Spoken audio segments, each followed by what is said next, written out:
All right, I'm going to shuffle the deck and I'm going to see what card we have for today.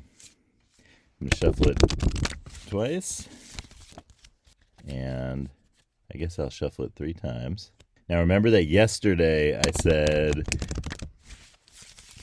Now remember yesterday I was talking about K-dramas, and I thought, oh, because of this recent uncanny record of having cards drawn that I was talking about the day before, well, it was a streak of 1. Because of that, I said in the last episode that when I draw the cards, I'm probably going to draw the card about K-dramas just because I mentioned it yesterday. Let's see if that is the case or not. All right, here we go. I'm going to cut the deck. All right, I cut the deck. And I am going to draw the top card, and we'll see what it is. Oh, it's not. This is card 48. Find out how you act when things go awry. That's kind of fitting, because the way we thought that we were going to get K-dramas, and then things went awry. Think back to when you've done something in an emergency situation, whatever the nature or level of the emergency. Tell or write out the story. In retrospect, why did you act as you did? What does this action say about your priorities? Okay, give you a second to think about this. Emergency situations.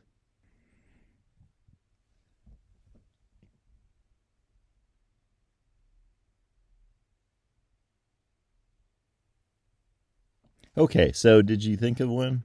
The idea behind this card has really been helpful to me over the years because I can see how I respond to emergency situations, and also I could see how others respond to emergency situations. So this card is good in 2 ways. It's good for you thinking about your work and thinking about your life and your tendencies so that you can more accurately understand and predict how you will act the next time an emergency situation arises. And if you are a supervisor of people, or you manage people, or you're a leader of an organization, then this card is of the utmost importance.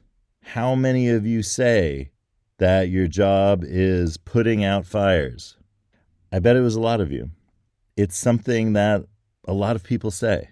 And in the contemporary way that work works, we're overloaded with work responsibilities that leads us to focus on the most heated priorities. And so our jobs tend to look like the work of firefighters, that we're always rushing to the scene where there's an active fire going on. So card number 48 in that regard really is central to the landscape of the modern workforce and the landscape of the modern workplace. So as you think about this prompt, think about the first emergency situation that comes to mind. Think about an emergency situation where you were able to feel like you could handle it. What were the elements that were in place? Was there someone else who was a partner in helping you handle this situation? What if you had to do this solo and there was no opportunity for partnering with anybody or working with anybody to handle this emergency situation? What if you had to clear this up yourself? What was the first thing that you did? It's never very helpful, I think, to say things like, don't panic, because when we say, and this is the topic of one of our cards, when we say that kind of thing, of course we immediately panic. And this is why the prompts of these cards try to let things emerge organically from your mind. The idea behind the cards being a little bit wordier than your average prompts is to get you into the groove of thinking about the problem at hand or the issue at hand or the question at hand so that you can be working on it and your mind is working on it as you're listening to the cards. So that's the reason behind the slightly longer prompts than you might expect from a deck of cards. You might see cards that are out there that just have one question per card. And that's good for certain things. But when it comes to thinking about your life and your work life and how this all fits together and situations and how to do things going forward and how to strategize about things and who your people are and where you need to be and what you need to do, when you're thinking about those things, at least I find this is the case, that you kind of immediately put up a visor, or that's what it feels like, right? Like the windows going up in an automobile, right? It's a tinted window, and you're like, okay, that's it. I'm in my car, and my tinted window just went up, and the world is shut out, and I'm in a place where I don't have to think about things. Sometimes our mind does that for us, and that's the idea behind these cards, is that when we're thinking about situations, we're thinking about just things that pop to mind, as I always say, because that is an insight into where our priorities are. It may not be, and I've talked about this many times before, it may not literally be the place where our priorities are.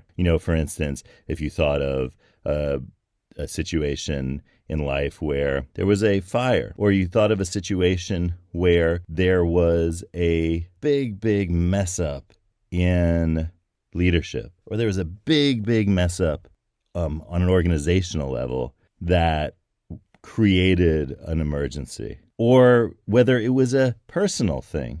Somebody had an emergency and you were there and had to handle the situation. When those things come up, that might not be the thing your mind is trying to tell you. The situations that pop into mind are going to be situations that happened in the past. There's no way of coming up with future situations because they haven't happened yet. So because they're in the past, your mind is dealing with a history and drawing on that history. And the history that it's drawing on is not necessarily going to be the literal thing that you need to work on. And the history that it's drawing on is a story that your mind has created. The story that your mind has created is important to you for a reason. And we talked about this yesterday. And then when we focus on, well, what does this mean I need to work on in my work life? Then we have an access point. And that's the point of all of these cards, is to give us access points to start our journey into self-awareness about our work lives, awareness of what's going on in other people's work lives, awareness of what's going on an organizational level, awareness what's going on a societal level and a cultural level. And those are the layers of this onion. But notice the core of the onion is you. And the very outside layers, which are very, very distant from you, are the layers that have to do with global, worldwide happenings. And if we're fortunate enough to understand how we do when things go awry, then this gives us a chance to be ready to respond and to be prepared to respond when things go awry on any level. If you enjoyed this episode, please subscribe. And if it's an emergency situation, then, well, you know the numbers to call wherever you are in this world. I always like watching that on shows, where you'll be watching a show in New Zealand and it's like, what do they dial in New Zealand? Is it 111? Well, if you're in New Zealand, write in the comments what it is for emergency purposes. I think in Korea, since we were talking about K-dramas, I think it's 119. I think that's what it says on Korean ambulances. Well, anyway, whatever it is in your country, put it in the comments. Curious to know. Have a great day, and we'll see you next time.